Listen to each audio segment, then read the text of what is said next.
it's me, Mrs. Stack. It is currently May 30th, Saturday, and I promised you guys that I would leave you alone and not bug you as soon as the semester ended. But the fact is that life continues to happen, and thanks to technology, I now have the Instagram feed and the YouTube, and I've always told you guys, once you're my student, as far as I'm concerned, you're always my student for as long as you want me to be your teacher. And there's stuff going on in the world that I had to address, and there have been recent stories come to light that are extremely upsetting, and they are shining spotlights on the injustices that have been going on in the world, and that continue to go on in the world. And as your teacher, I have tried to talk about these situations with you guys in classes, and we've had so many great discussions. And the fact is that you have every right to be upset right now. If you are feeling angry right now, feel that anger, process that anger, stand up for what you believe is right.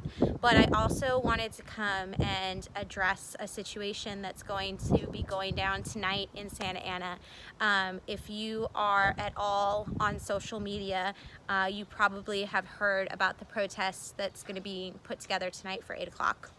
And I just need to let you guys know that I am asking you, please, please, to stay safe and to stay smart. And if you want to stand up for an injustice, do it.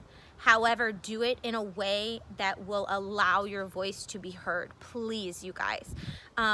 The fact that this protest is being held at 8 o'clock at night is already a very uncomfortable situation for me as a mother and an adult. The fact that it is being advertised as bring your homies.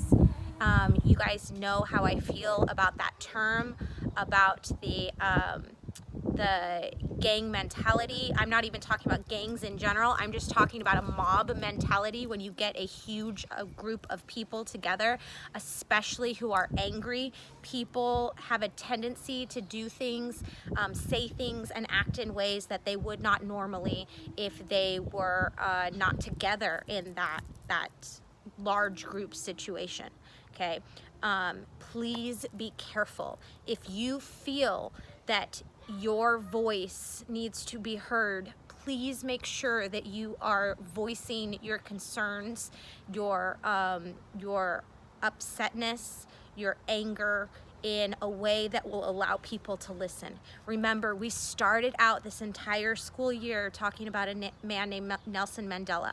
And if you remember, my motto as a teacher is to have his quote about education at the forefront of my classroom at all times. Because remember, this man who was criminalized, this man who was punished strictly for wanting to stand up for what was right, this man who was imprisoned in a cell in which he could practically touch the walls with his hands when he spread them out. The quote that he came out with that has spread throughout the world is the fact that a man's greatest weapon is an education. You guys hold on to that tight. Continue to challenge yourselves. Continue to grow the biggest muscle that you have in your body, which is your brain, so that you can vocalize things in a way that will allow people to hear them, okay? Stay safe. Please stay safe. If you want to go out and make sure that people know that you're angry, do it in a way that they will listen to you and that will motivate them to make the changes in our society that need to be made. I love you guys, and I want each and every one of you to stay safe. Love you guys. Bye.